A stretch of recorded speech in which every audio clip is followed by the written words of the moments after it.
Evet değerli izleyenler, bu hafta Gaziantep'i dolaşmaya devam ediyoruz ve hayvanat bahçesine geldik. Hayvanat bahçesini dolaşacağız. Hayvanat bahçesi Türkiye'nin en büyük hayvanat bahçesi olma özelliğini taşıyor. Hemen hemen hayvanların bütün türlerini burada görmek mümkün. Bir safari turu da atacağız inşallah hep birlikte. Buyurun, hayvanat bahçesine giriş yapıyoruz.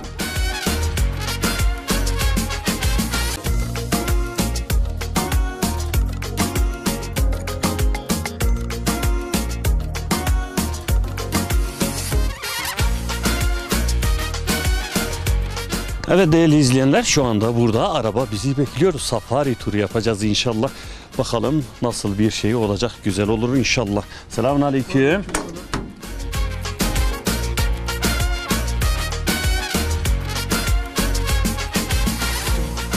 Yerimiz gayet güzel, rahat, konforlu. Tabii buraya gelen misafirler, özellikle yaşlılar, yorulmuş olanlar bu arabaya binip küçük bir tur atabiliyorlar.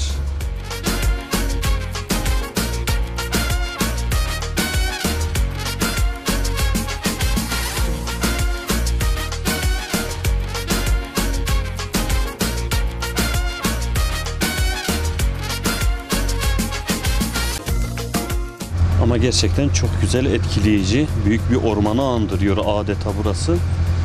Tümü yeşil alan ve büyük büyük ağaçlardan oluşuyor. Yani insanı büyük bir ormandaymışız gibi bir his veriyor burada.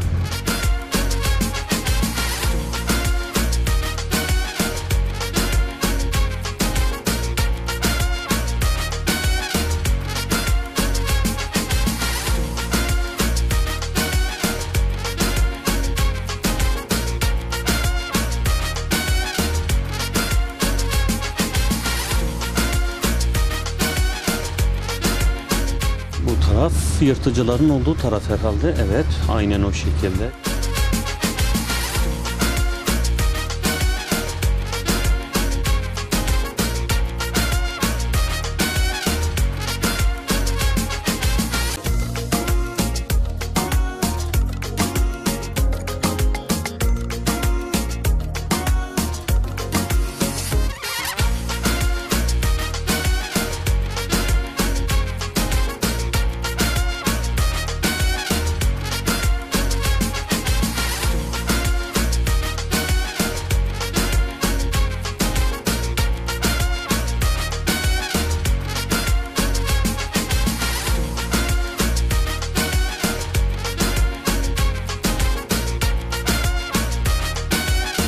Burada kangurular var. Çok güzel bir görüntüsü var.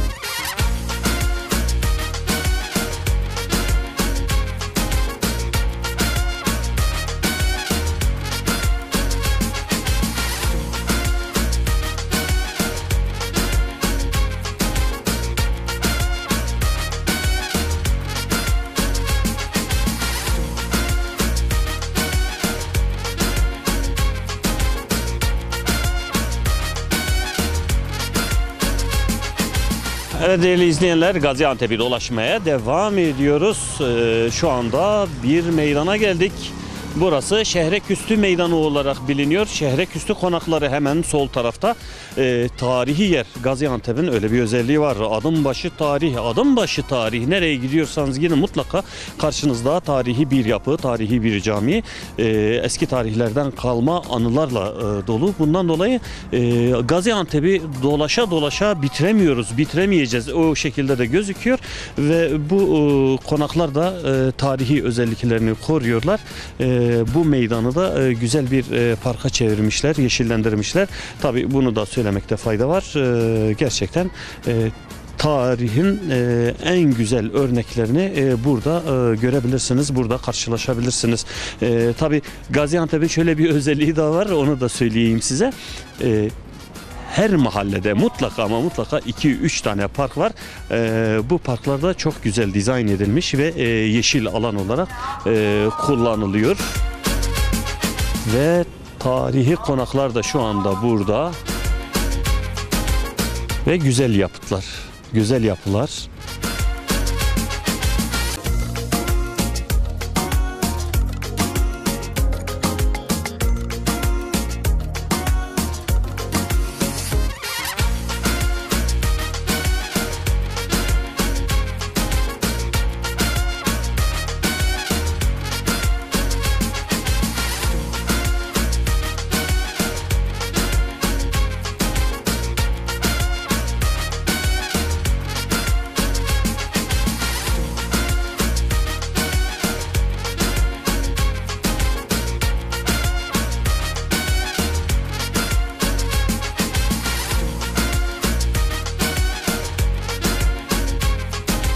Evet değerli izleyenler, bir namaz molası verdik. İkindi namazımızı kıldık ve Antep'i dolaşmaya da devam ediyoruz. İnşallah dolaşıyoruz ama Antep'i bitiremiyoruz. Ama o kadar güzel bir şehir ki yani bir program, iki program, üç, yani bitecek gibi de değil. Adım adım tarih kokan bir şehir. Hem insanları olsun hem yapıları olsun. Hele bir misafirperver insanları var ki yani tanımanız lazım, tanışmanız lazım o insanlarla. İnşallah bizler de bunları sizin karşınıza getirecek. Ve burada bir ablamız var, sanki bize sesleniyor. Kendisinin yanına bir gidelim. Selamun aleyküm. Hoş geldiniz. Aleyküm selam. Hoş geldiniz. Ablacığım nasılsınız? Allah razı olsun. İyi, siz nasılsınız? Allah sizden razı olsun. Müsaadeniz varsa oturabilir miyiz? Buyurun. Eyvallah, teşekkür ederiz. Yanımızda bir ablanın misafiri oldu. Bizi misafir etti. Kendisiyle biraz muhabbet edelim. Tabii siz Anteplisiniz değil mi? Antepliyim. Şimdi biz de burada farklı bir şiveyle konuşsak anlaşamayız herhalde. Öyle. Bize biraz Antep şivesiyle konuşur musunuz? Antep şivesi. Yani çok merak ediyorum, özellikle onu söyleyeyim. İşte hanlarımız, hamamlarımız, arvatlarımız. Kadınlara arvat deriz. Ha, öyle mi? Tabii kadınlarımıza arvat deriz. İlginç. Evlerimizin avlularına hayat deriz. Hayat, Evet. avlu neden hayat? Avluya hayat, çünkü çıkınca hayat buluruz. Hava alırız. Ha, o şekilde. Aynen, dairelerde yapamayız biz. Alışmışız böyle hayatlı Antep evlerinde, taş evlerde onun kokusuna. Çok güzel. Peki yemeklerin farklı bir ismi var mı Antep şivesiyle? Antep dolmamız var, köftemiz var. Maltıkalı köfte deriz. Mercimekli köfteye. Mercimekli köfte de mi? Maltıkalı köfte deriz. Bir maltıka deriz. Anladım. Peki Aynen. ablacığım. Ayşe ablam teşekkür ediyorum. Allah razı olsun. Allah razı olsun.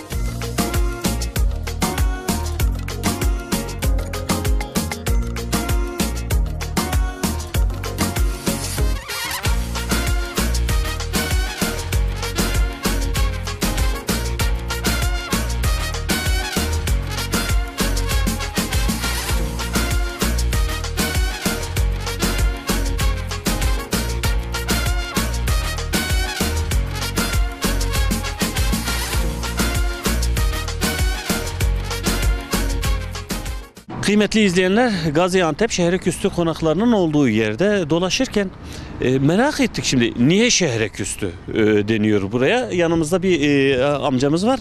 Kendisiyle hem tanışalım hem muhabbet edelim, bir de soralım niye buraya Şehreküstü diyorlar.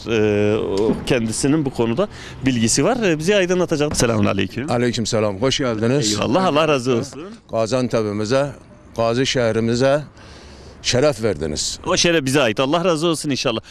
Sizi bir tanısak olur mu acaba? Ben Gaziantep doğumluyum. Doğma büyüme. 68 yaşındayım. İsminizi bağışlasanız. İsmim benim Sedat Etebeklioğlu. Serhat abi, şimdi biz burayı dolaşmasına da Şehreküstü deniyor. Neden Şehreküstü?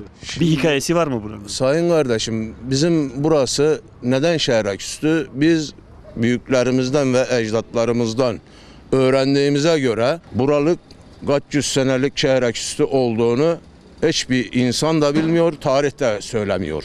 Çünkü Antep'in yerleşim alanı çok, milattan 5000 yıl önce yerleşim alanı olduğu söylenir. Bizim büyüklerimiz Tabakhane diye bir semt var. Oradan anlaşamamışlar. Aralarında dedikodu veya kavga olmuş. Yani halkın kendi arasında öyle bir... Halkın kendi arasında. Oradan göç edip bu Şehreküstü semtini gelip kurduklarında Ne bilen var ne duyan var dedi hesap bizim Antep tabiriyle. Hiç kimse bilmiyor. Kaç yüz senelik olduğunu da bilmiyor yani. İlginç. Tutmuşlar oradan gelmişler buraya Oradan küsmüşler gelmişler, burayı mekan yapmışlar. Adına semtin şehreküstü demişler.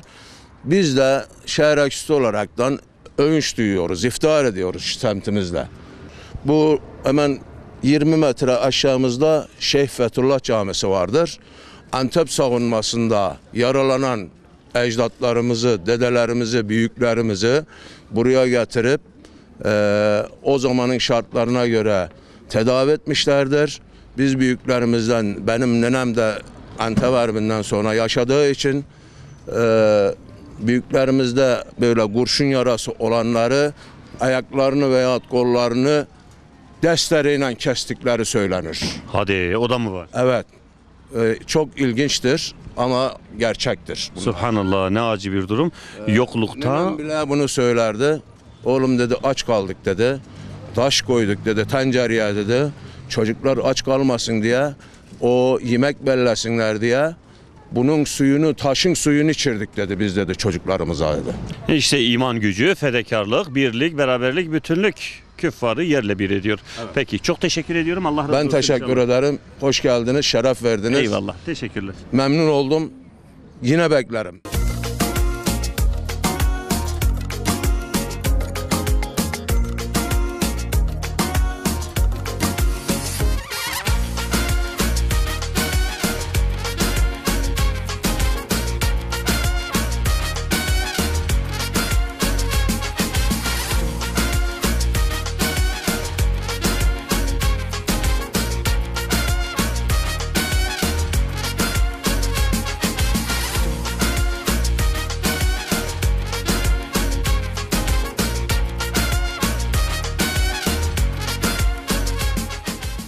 Evet değerli izleyenler, Şehreküstü Konakları Meydanı'nı dolaşırken bir ustamızla karşılaştık. İlgimizi çekti yaptığı meslek. Bir görelim, konuşalım, tanışalım diye. Yaşar ustamız, dışarıda herkes onu tanır. Bu bölge, bu çevrede yaşayan herkes bilir kendisini. Selamun aleyküm. Aleyküm selam efendim. Yaşar ustam nasılsınız, iyi misiniz? Sağ olun, Allah razı olsun. Allah sizden de razı olsun inşallah. Yaşar ustam, siz burada kilim dokuyorsunuz değil mi? Evet, kilim tokuyorum. Tarihi tabii. kilim. Tarihi kilim. Evet. Yaşar ustamın şöyle bir özelliği var.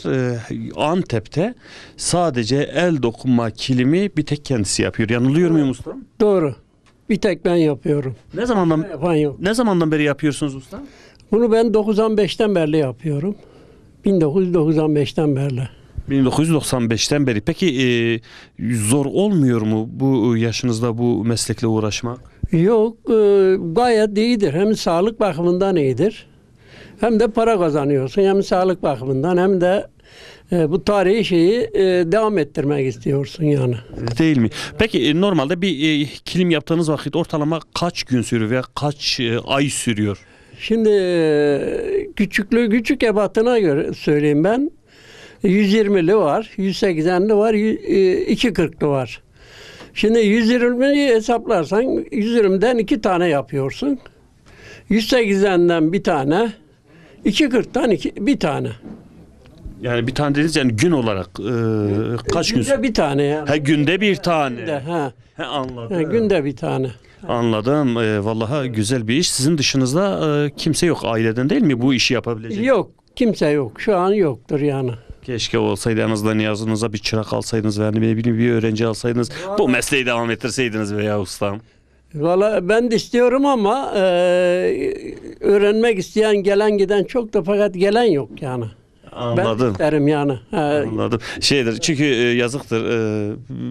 Hepimiz fabrikasyon ürünlere alışmışız. Böyle el yapımının görüntüsü, şekli, uğraşı. Çünkü alın teri var el yapımı kilimlerin içinde değil mi? Tabii. Hem para kazanıyorsun hem sağlık bakımından sağlıklıdır. Devamlı koşuyorsun yani, idman yapıyorsun yani. Her tarafın vücudun çalışıyor yani. Peki ustam, çok teşekkür ediyorum Yaşar ustam. Rabbim ömrünüze bereket kılsın inşallah. Allah razı olsun. Eyvallah, baş tacısınız. Hadi Allah kolaylık versin inşallah. Sağ olun. Eyvallah. Sağ olun, teşekkürler.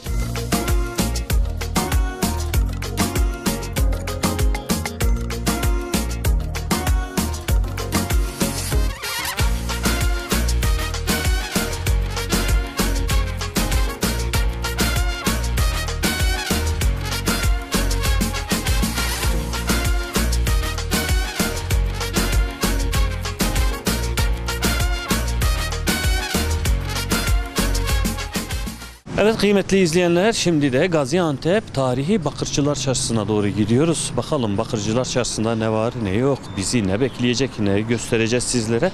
Hep birlikte göreceğiz inşallah. Güzel bir yere benziyor. Uzun sağlı sollu bakırcıların olduğu, bakırcı ustalarının burada iş yaptığı görülüyor. Bir de yazın burayı göreceksiniz kıymetli izleyenler. Yazın dışarı çıkıp dışarıda çalışan ustaları ve ahenkle çıkan o sesleri dinleyeceksiniz. Tadına doyum olmaz doğrusu. Ve güzel gözüküyor, evet. Yani ev mutfak malzemesi olarak, bakır olarak istediğiniz her şeyi burada bulabiliyorsunuz.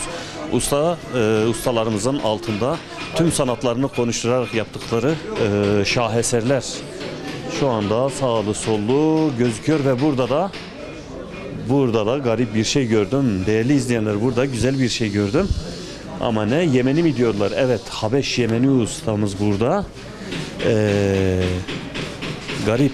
Demek ki eski dönemlerde giyilen ayakkabılar bunlar.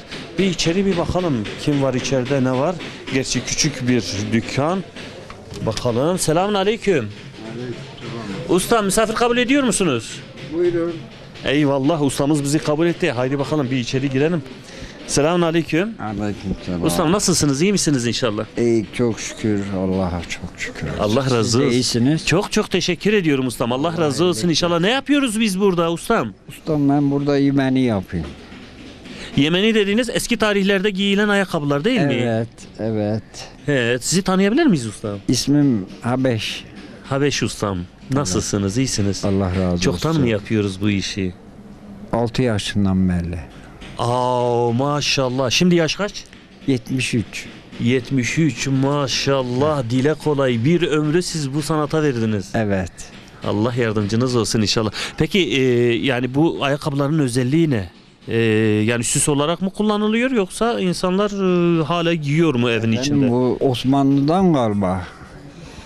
Büyüklerimiz de ver bunun, yani tarlada, bahçede giyerlerdi. Bu sağlıklı bir ayakkabı.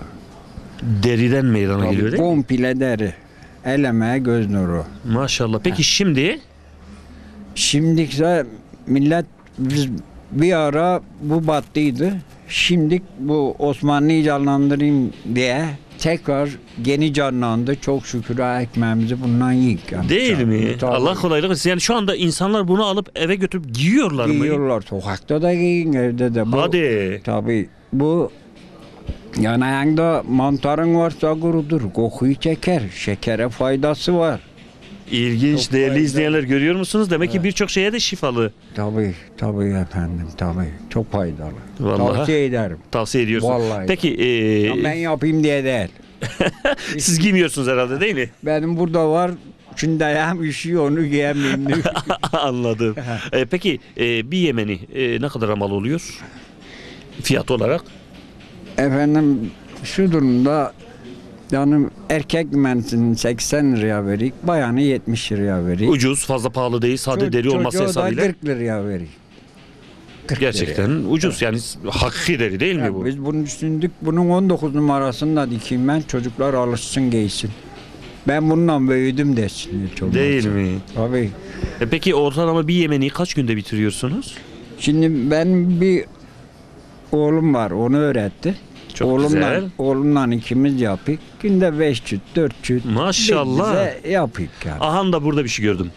Burada bir şey gördüm. Oyuncak bir yemeni. Süs olarak değil mi? Bu da bir süs. Arabaya asıyorlar. Evlere asıyorlar. Merak ediyorlar. Değil mi? Ne kadar Evet. güzel. Kıymetli izleyenler, görüyor musunuz? Ama ne kadar tatlı, ne kadar güzel. Arabaya güzel gider. Elinize sağlık ustam. Diline sağlık. Allah yardımcınız olsun. Allah sizlere uzun ömürler versin Allah inşallah. sizden de razı olsun. Eyvallah. Baş efendim. tacısınız. Allah'a emanet olun inşallah. İşiniz rast gelsin. Allah razı olsun. Bir şey Sağ olun, olmaz. var olun. Evet kıymetli izleyenler, dolaşmaya devam ediyoruz ama gerçekten güzel Yemeniler burada. Mantara, ayak kokusuna çok iyi geliyormuş ve tavsiye ediyorum, eğer yolunuz buraya düşerse mutlaka alın, kullanın, faydasını da görün diyoruz. Ve daha neler var burada, daha neler burada, sedef işçiliğiyle uğraşan, burada gene bakırlar. Şimdi burada duracaksınız ve şu sesi dinleyeceksiniz. sağda solda gelen bakır ustalarının elinden çıkan şu ses var ya, insanı gerçekten etkiliyor.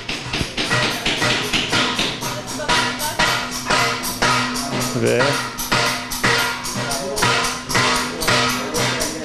şurası da güzel. Değişik değişik süslemeler var burada. Ve ustalarımız da burada çalışıyor. Selamünaleyküm. Kolay gelsin. Eyvallah. Aslında ustamız da kolay gelsin usta. Nasılsınız, iyi misiniz? İyiyim, sağ olasın. Allah kolaylık versin. Ne yapıyoruz biz burada? Bakırcılık? Bakırcılık yani bu yeni mi yapıyoruz yoksa işlemesini mi yapacağız biz burada? Eskiden yapılır da az biraz genişmiş, daraldık. Ha, daraltıyorsunuz. Evet. Çoktandır bu işi yapıyorsunuz. 70 senedir. 70 sene. Dile kolay. Siz de bir ömür burada harcamışsınız. Evet. Allah yardımcınız olsun Sağ inşallah. olun, sağ olun. Eyvallah. Baş tacısınız. Allah'a emanet olunuz inşallah. Ve kıymetli izleyenler, görüyor musunuz? Yani tamamen bir sanat. Şu anda sanatla iç içeyiz biz burada. 70 yıllık, 80 yıllık ustalarımızın ellerinden çıkan el emeği, göz nuru, el işçiliği şu anda sağda solda gözüküyor ve ustalarımız bütün maharetlerini burada sergiliyorlar kıymetli izleyenler. Ve burada da mutfak malzemeleri, daha doğrusu genelde süs için kullanılan eşyalar.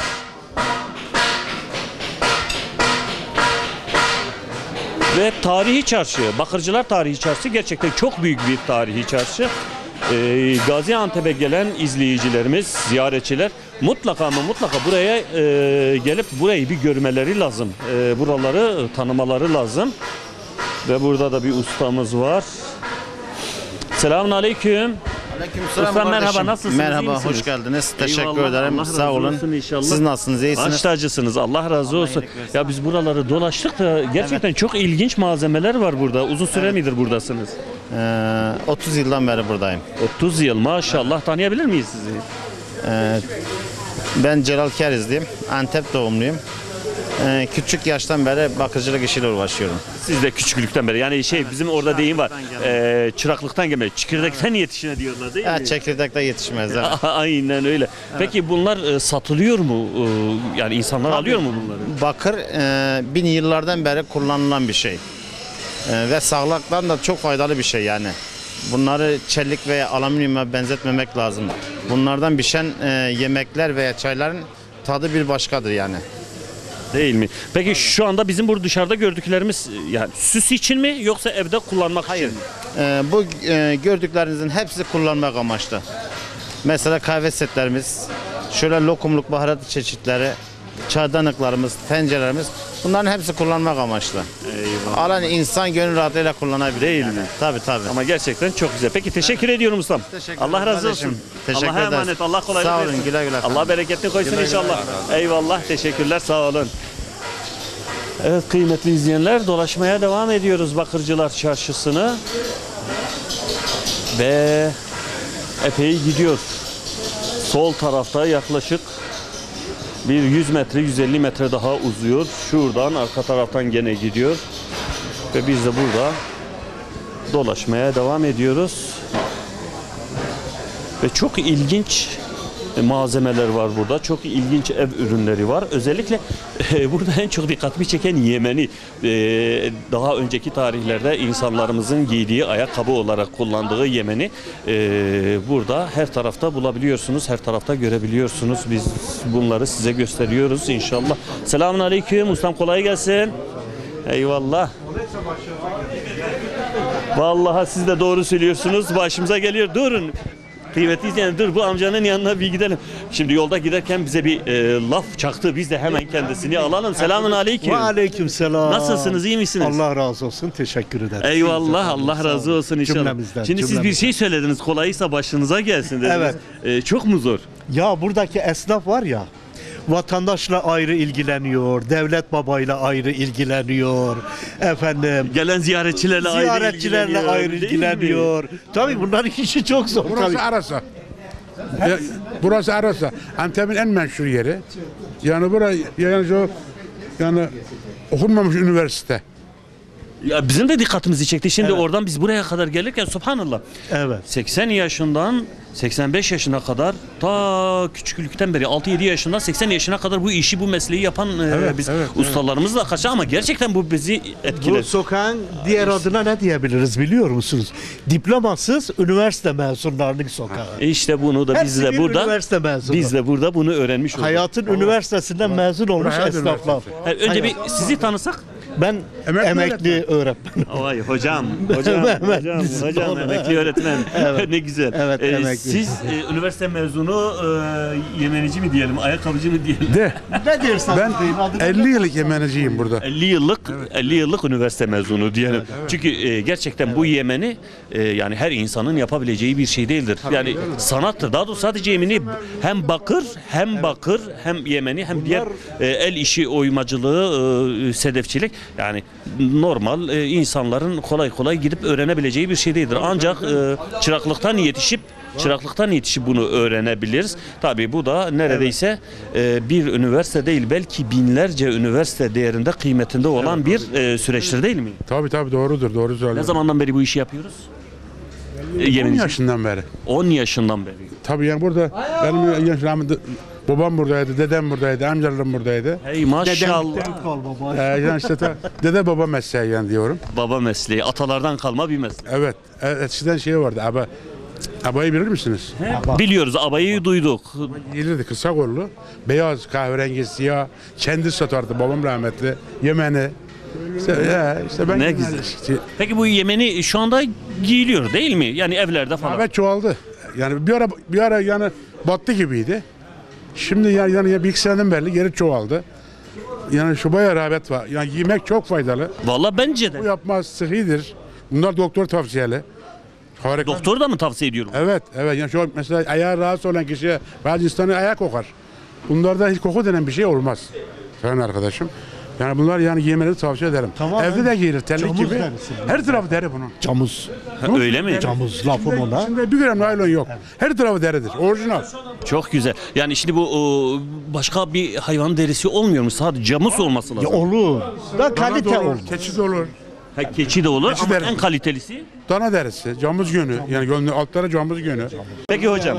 Saygılar. Memnun sunuyorum. oldum. Baş tacısınız. Başarılar. Allah razı olsun. İyi Memnun oldum. yayınlar Allah razı olsun. diliyoruz. Baş tacısınız. Televizyonlarda. Eyvallah. İyi Teşekkürler. Allah yayınlar razı olsun. dileriz. Sağ olun. Var olun. Baş tacısınız. Sağ olun. Efendim dolaşmaya devam ediyoruz gerçekten. Güzel muhabbet. Kıymetli izleyenler. Yani gerçekten buradaki esnafın ustalığı bir yana insanlık yönü, misafirperverlik yönü bambaşka bir durum şu anda ortada. İnsanı gerçekten etkiliyor. Hemen direkt size muhabbetlerini sunuyorlar. Hemen konuşuyorlar. Sizi çağırıyorlar. Hele boş vaktiniz varsa bir şeyler ikram ediyorlar. Bu da misafirlik yönü gerçekten çok önde, çok güzel. Bizi etkilemiş durumda. Bakalım burayı da dolaşmaya devam ediyoruz ve sağlı, sollu bu çarşı güzel. Burada da genelde mutfak gıdaları, baharat çeşitleri var burada sağlı sollu.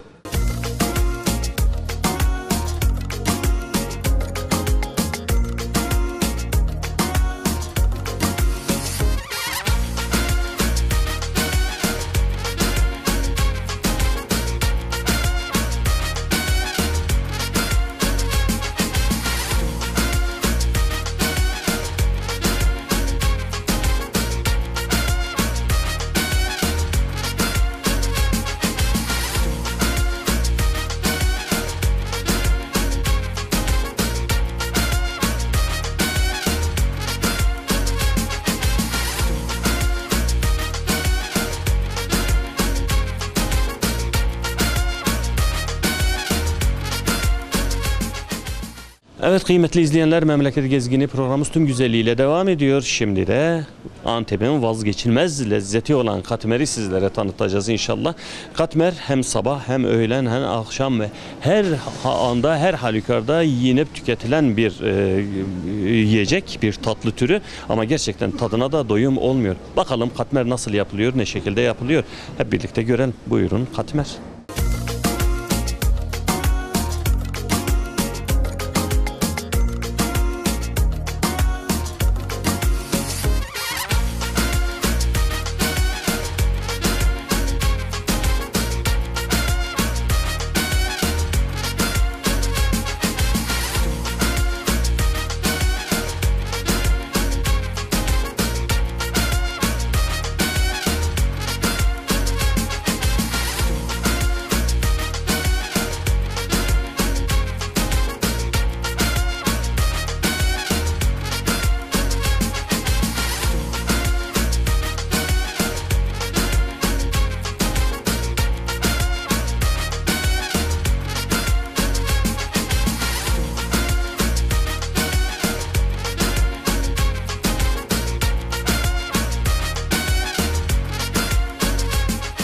Evet kıymetli izleyenler, Antep'in en çok sevilen tatlısı katmeri size göstereceğiz. Şu anda yanımızda bir katmer ustası var. Kolay gelsin. Sağ olun efendim, hoş geldiniz. Hoş bulduk. Nasılsınız, iyi misiniz? Çok şükür efendim, sizler nasılsınız? Teşekkürler. Allah razı olsun. Tanıyabilir miyiz? Gültekin Şerif Babacan. Gültekin kardeşim, iyisiniz inşallah. Çok şükür abi. Bu sana da katmerin dua özelliği ne? Niye bu kadar çok seviliyor katmer? Şu anda Gaziantep'te geleneksel bir hale geldi. Sabahları katmer kahvaltıda yenir. Öğlenleri de yemekten sonra yenir. Biz de zaten saat 4.30'da başlayıp akşam 6'ya kadar katmerimizi sürdürüyoruz. Saat 4.30'da başlıyorsunuz akşama kadar. Evet efendim. Ya Akşam bu kadar mı tutuluyor maşallah? Doğrudur efendim. Bir de sizin katmeriniz de bir başka oluyor herhalde. Evet efendim, sağ olsun müşterilerimiz de beğeniyor. Değil mi? Bir de o Gültekin ustam gibi böyle bir ustanın parmaklarının ucundan çıkan böyle bir lezzet tadına doyum olmaz herhalde, değil mi? Gerçi tadına bakacağız bakalım hele nasıl olacak, güzel mi değil mi, puanımızı biz orada vereceğiz. Peki nasıl yapıyoruz? İlk başta bu hamurun bir özelliği var mı? Normal sıradan ev hamuru mu Hamur yoksa? sadece un, su, tuz var içerisinde. O kadar. Yani sıradan bir ev hamuru. Doğrudur. Biraz makinede fazla yoruluyor, emekleniyor. Sonra emeklendikten sonra fitil haline getirip dolapta bir gün dinlendiriliyor. Bir gün. Evet efendim. Anladım. Peki başlasak olur mu acaba? Başlayalım. İlk başta incecik Önce açıyoruz herhalde. bir merdane ile hamurumuzu hafif inceltiyoruz.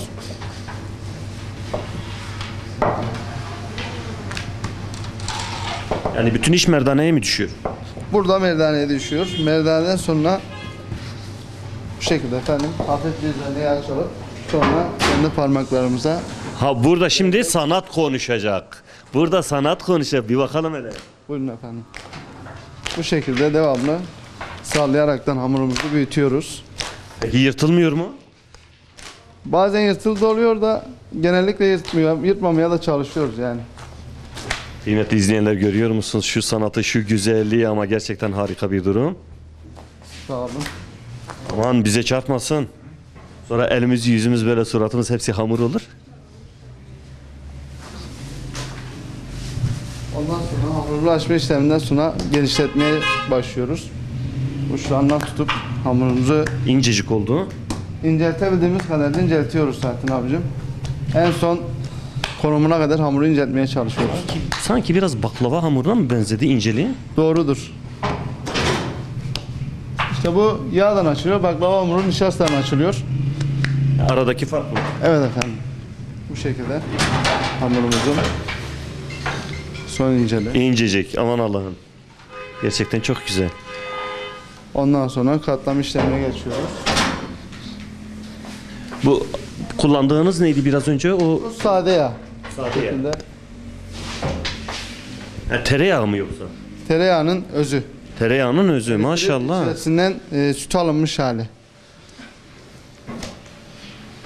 Bu şekilde katlarken de kalın kenarlarını da alıyoruz. Lezzeti daha fazla mı olur? Aynen efendim. Çünkü bunlar piştiği zaman ağza sert bir şekilde gelir. Onların gelmemesi lazım. O da katmerin bir inceliği. Doğrudur.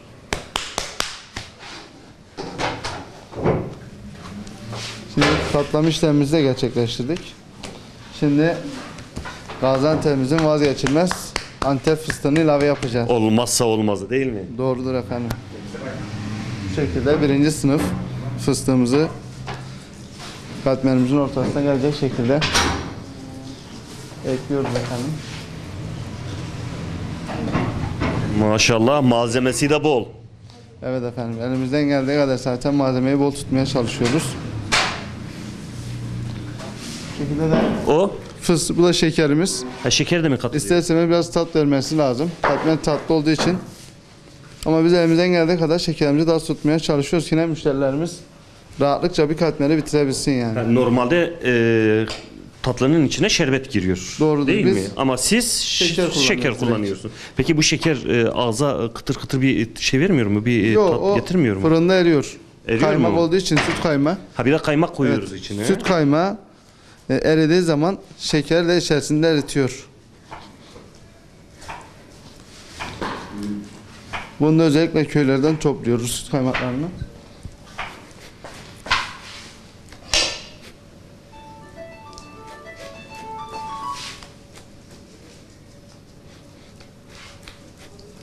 Ama şu anda dahi çok güzel bir görüntüsü vardı. İnsanın böyle eline atıp iyisi geliyor. Doğrudur efendim. Şu anda da katlama işlemine geçtik. En son işlemimiz. Katmerimizi katlıyoruz. Şu anda katmerimiz hazır vaziyette. Fırına girecek. Fırından sonra Fırından sonra afiyetle yiyoruz abi. Peki ortalama fırında kalma süresi? 5-6 dakika. 5-6 dakika içinde mi? Evet efendim. Biz Peki. taşını kullandığımız için ondan dolayı biraz daha çabuk pişme imkanı oluyor yani. Peki şimdi bir müşteri geldi buraya. Gerçi sanatın fiyatı sorulmaz diyorlar ya. Biz gene bir soralım. Bir müşteri geldi buraya. Ben katmer yiyeceğim dedi. Evet. Ortalama fiyatı ne kadar? Şimdi bu yaptığımız katmerin fiyatı şu anda 25 lira. 25 lira. Evet Rahat efendim. bir şekilde bir kişilik. Değil mi? Zaten bize bu şekilde porsiyon halindedir. Şu anda bu bir kişilik oluyor Evet, değil bu mi? bir kişilik. Anladım ama gerçekten güzel. Peki elinize sağlık. Allah razı olsun. Efendim Antep'e geldiğinizde Antep baklavası 1, katmer 2. Yemeden gitmeyin.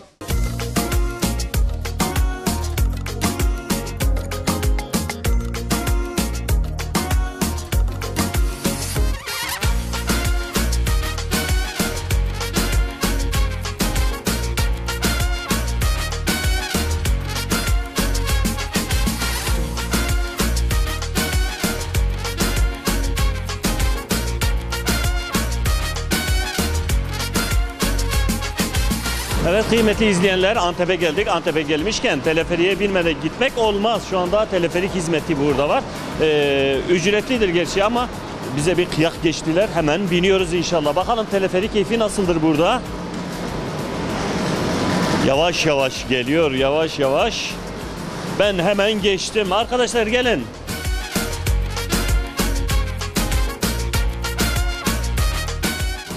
Aman tepreniyor yavaş yavaş. Haydi Allah'a emanet, görüşürüz inşallah.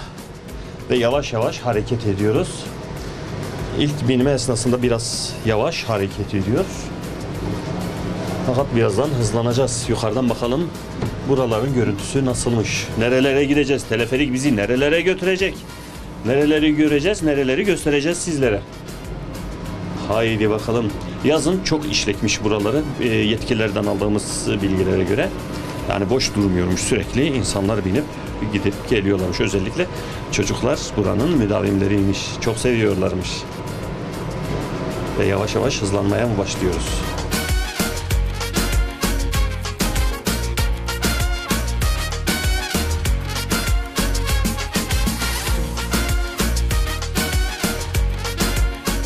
Ve hızlanmaya başladık. Aşağı doğru gidiyor. Bismillah. Vallahi hızlandık. Düşmeyelim arkadaş.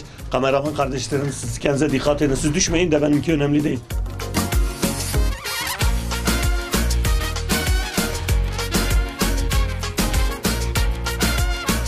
Ancak salıncak gibi böyle sallanıyor. Bir sağa bir sola, gerçekten hoş bir şeymiş.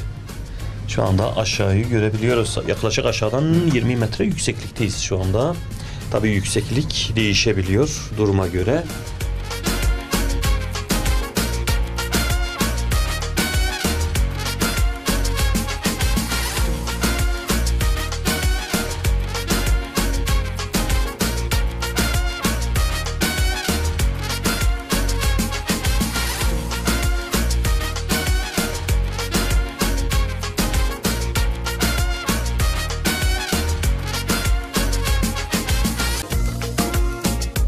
Şu anda buraya parka gelen ziyaretçilerin burada oturabileceği yerler var. Güzel yapmışlar burayı. Aynı zamanda piknik alanı olarak kullanılabiliyor mu burası? Bakıyoruz. Burası dinlenme yeri. Piknik alanı olarak kullanılabiliyor ama anladığım kadarıyla mangal yakmak yasak buralarda.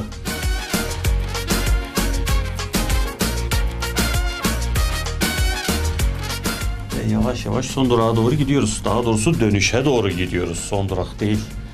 Birinci durağımız, son durağımız bindiğimiz yer olacak. Ve bir teleferik deneyimi yaşıyoruz şu anda burada. Ama gerçekten güzel bir duygu. Tavsiye ederim. Geldiğinizde mutlaka teleferiğe binin.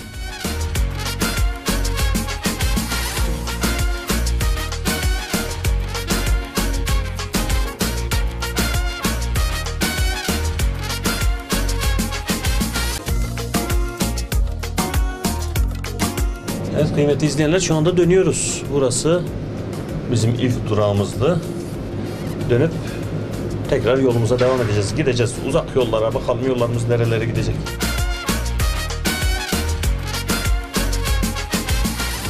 Güvenlik açısından çok ağır bir dönüşü var buranın.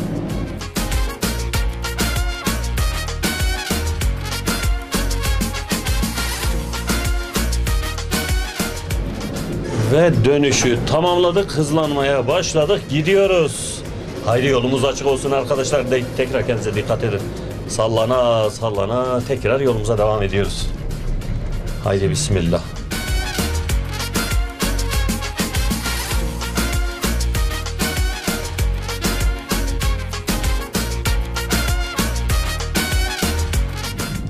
Tekrar parkın üzerinden geçiyoruz, yeşil alanın üzerinden geçiyoruz.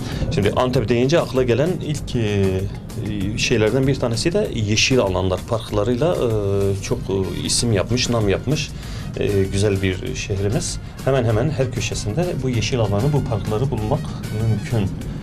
Ve şu anda bu yeşil alanın üzerinde, bu parkın üzerinde yolculuğumuz, teleferik yolculuğumuz devam ediyor.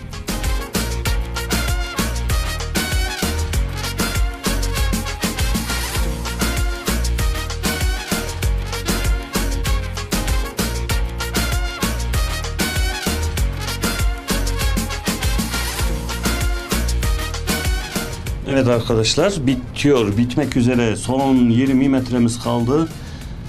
Teleferik deneyimimiz burada sona ermek üzere. Ve gerçekten güzel bir deneyimdi. Tavsiye ediyorum.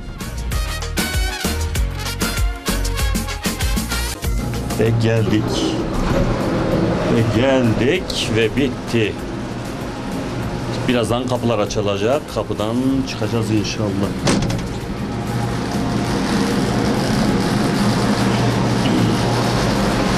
Ve iniyoruz. Bir teleferik deneyimi yaşamış olduk. Ama güzel bir deneyimdi. Vallahi hoş bir deneyimdi. Ve buradan da çıkıyoruz. Eyvallah ustam. Teşekkür ediyoruz. Allah razı olsun inşallah. Baş tacısınız. Görüşürüz. Allah'a emanet olun inşallah. Sağ olun, var olun. Evet sayın seyirciler, teleferiye bindik ve şimdi de çıkıyoruz ama gerçekten güzel bir deneyimdi. Eğer yolunuz Antep'e düşüyorsa, Gaziantep'e düşüyorsa buraya gelin ve bu teleferik deneyimini mutlaka yaşayın.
Evet kıymetli izleyenler, Gaziantep'in en çok bilinen ve en güzel yerlerinden bir tanesi de burada bulunduğumuz bir park.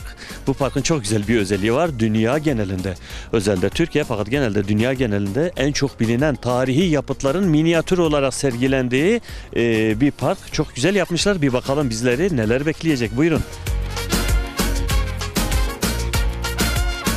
Evet, burada çok güzel bir yapı. İshak Paşa Sarayı, Ağrı'da bulunan İshak Paşa Sarayı'nın minyatür bir şekli var burada. Ama gerçekten çok güzel yapmışlar burada. Girişi, minaresi, kubbesi, en küçük ayrıntısına kadar dikkat etmişler. Pencereleri hepsi birebir orijinalinin aynısı ama gerçekten harika bir şey olmuş burada.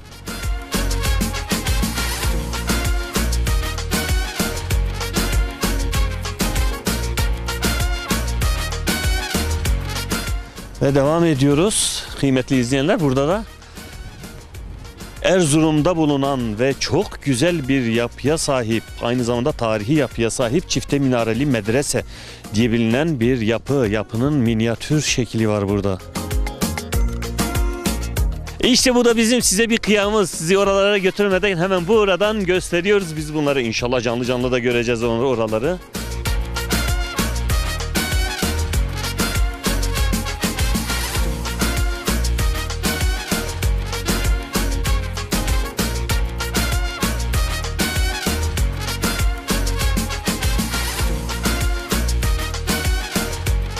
Ve burada da peri bacaları kıymetli izleyenler. Şu anda peri bacalarını görüyorsunuz. Peri bacalarının minyatür hali. Nevşehir'de bulunan peri bacaları.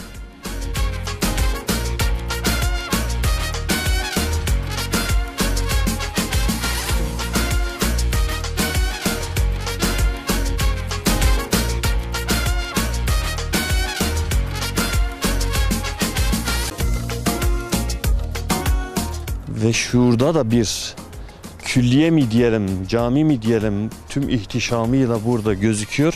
Bakalım burası neymiş? Ve burası da Şam Emeviye Camii. Subhanallah. Bu kadar mı güzel olur? Allah'ım. Gerçi şu anda harabeye dönmüş durumda maalesef Şam Emeviye Camii.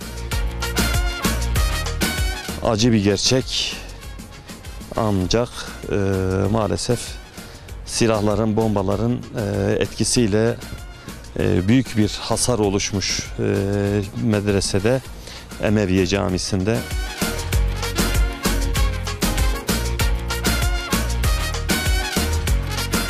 Ve devam edelim bakalım diğer yerlerde ne göreceğiz. Ama gerçekten Emeviye Camisi çok devasa ve büyük bir cami.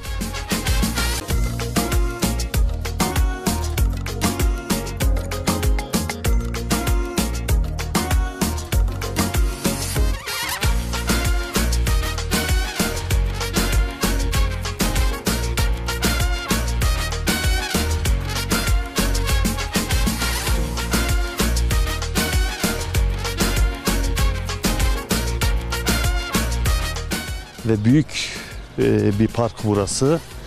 İnsanlar rahatlıkla buraya gelip hem tarih konusunda hem gidip görmedikleri yerlerini burada yapıları, tarihi yapıları, camileri, değerlerimizi en güzel şekilde burada görebiliyorlar.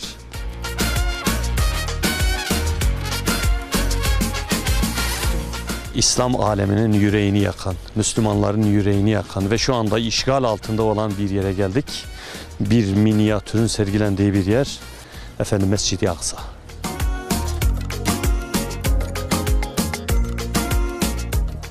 Maalesef gelin görün ki bizim çok derin bir uykuda olduğumuzdan dolayı, Müslümanların çok derin bir uykuda olduğundan dolayı ve zalimlerin, küffarın bizi uyutmasıyla, bizi birbirimize düşürmesiyle işgal altına alınıyor ve Müslümanlar orada şehit ediliyor, Müslümanlar orada yaralanıyor. Filistinli kardeşlerimiz tüm gücüyle, tüm kuvvetiyle orada direniyor ama gene ilk kıblemiz Mescid-i Aksa Yahudilerin, Siyonizmin işgali altında. Yüreğimiz yanıyor, yüreğimiz kan ağlıyor. İnşallah Allah'ın izniyle, inşallah diyoruz ve sizler de dua edin kıymetli izleyenler. Mescid-i Aksa'mızı Siyonizmin işgali altında kurtaracağız. Sadece Mescid-i Aksa'nın, bütün Kudüs'ü Allah'ın izniyle, bütün Filistin'i Siyonizmin işgali altından çıkaracağız, kurtaracağız, özgürlüğüne kavuşturacağız Allah'ın izniyle.